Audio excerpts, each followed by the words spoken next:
നമസ്കാരം. റാഫ്റ്റർ ക്രിക്കറ്റിലേക്ക് ഏവർക്കും സ്വാഗതം. ഇന്ത്യയും ന്യൂസിലാൻഡും തമ്മിലുള്ള 5 മത്സരങ്ങളുടെ T20 പരമ്പരയിലെ മൂന്നാമത്തെ മത്സരം ഇന്ന് ഗോഹട്ടിയിൽ നടക്കുകയാണ്.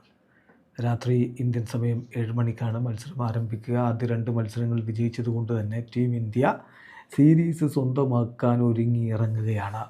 അതിന് സാധിക്കുമെന്ന പ്രതീക്ഷയിൽ തന്നെയാണ് നമ്മളൊക്കെ ഉള്ളത്. ടീമിൽ എന്തെങ്കിലും മാറ്റമുണ്ടാകുമെന്ന ചോദ്യമുണ്ട്. സഞ്ജു സാംസൺ ഓപ്പണർ എന്ന നിലയിൽ കഴിഞ്ഞ 2 കളികളിലും പരാജയപ്പെട്ടിരുന്നു. അപ്പോൾ അദ്ദേഹത്തെ മാറ്റി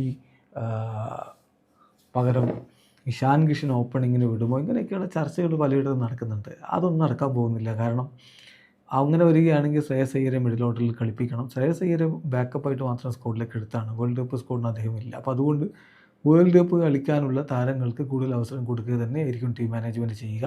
സോ സഞ്ജുവിൻ്റെ കാര്യത്തിൽ ആശങ്ക വേണ്ട. സഞ്ജു ഇന്ന് കളിക്കാനിറങ്ങും. മികച്ചൊരു പ്രകടനം അദ്ദേഹത്തിൽ നിന്ന് വരേണ്ടതുണ്ട് എന്ന് മാത്രമേ ഉള്ളൂ. അതിന്ന് വരും. അദ്ദേഹം ഔട്ട് ഓഫ് ഫോം ഒന്നുമല്ല. ചില അൺലക്കി ആയിട്ടുള്ള കാരണങ്ങൾ കൊണ്ടും മറ്റുമൊക്കെ അദ്ദേഹം പുറത്തായി. അല്ലെങ്കിൽ ഷോട്ട് സെലക്ഷൻ ചിലപ്പോൾ പാളിപ്പോയിട്ടുണ്ടാകും. ചില ഘട്ടങ്ങളിൽ അൾട്രാ അഗ്രസീവ് ആകാൻ വേണ്ടി ശ്രമിച്ചപ്പോൾ അത്രയൊക്കെ ഉള്ളൂ.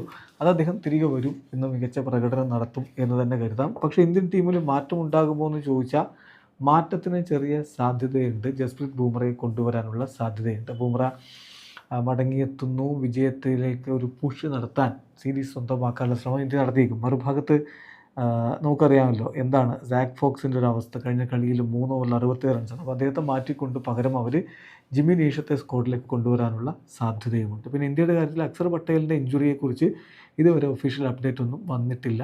ഇനി വളരെ കോഷ്യസ് ആയിട്ടാണ് മുന്നോട്ട് പോകുന്നതെങ്കിൽ അദ്ദേഹം പുറത്തിരിക്കാൻ തന്നെയാണ് സാധ്യത. അപ്പോൾ ഇന്ത്യയുടെ ഒരു പ്രോബ്ലം 11 നോക്കിയാൽ അഭിഷേക് ശർമ്മയും സഞ്ജു സാംസണും ചേർത്തുകൊണ്ട് ഓപ്പൺ ചെയ്യും. Number 3 Ishan Kishan, then Suryakumar Yadav, number 5 Shivam Dube, number 6 Hardik Pandya, then Rinku Singh, പിന്നെ അർഷിദ് റാണ. അർഷിദ് ഇല്ലെങ്കിൽ പിന്നെ ജസ്പ്രീത് ബൂംറ ആയിരിക്കും. അപ്പോൾ ബാറ്റിംഗ് ഓർഡറിൽ മാറ്റം ഉണ്ടാവും എന്നർത്ഥം. അതിൽ നമ്പർ 9 കുൽദീപ് യാദവ് കളിക്കും എന്നാണ് പ്രതീക്ഷിക്കുന്നത്. അർഷ്ദീപ് നമ്പർ 10ലും, വരുൺ ചക്രവർത്തി നമ്പർ 11ലും വരും. സോ ഇവിടെ ഒരു സംശയമുള്ള നമ്പർ 8 അർഷിദിനെ മാറ്റിക്കഴിഞ്ഞാൽ ജസ്പ്രീത് ബൂംറയെ കളിപ്പിക്കുകയാണെങ്കിൽ ബാറ്റിംഗ് ഡെപ്ത് വല്ലാതെ കുറഞ്ഞു പോയില്ല എന്നുള്ളൊരു ചോദ്യമാണ് ഇവിടെ വരുന്നത്. എല്ലാ കാലത്തും നമ്മൾ ഇന്ത്യയുടെ ഒരു പ്രശ്നമായിട്ട് തലവേദന ടീം സെലക്ഷനിൽ ഈ നമ്പർ 8 ആരെ കളിപ്പിക്കുന്നതാണ്.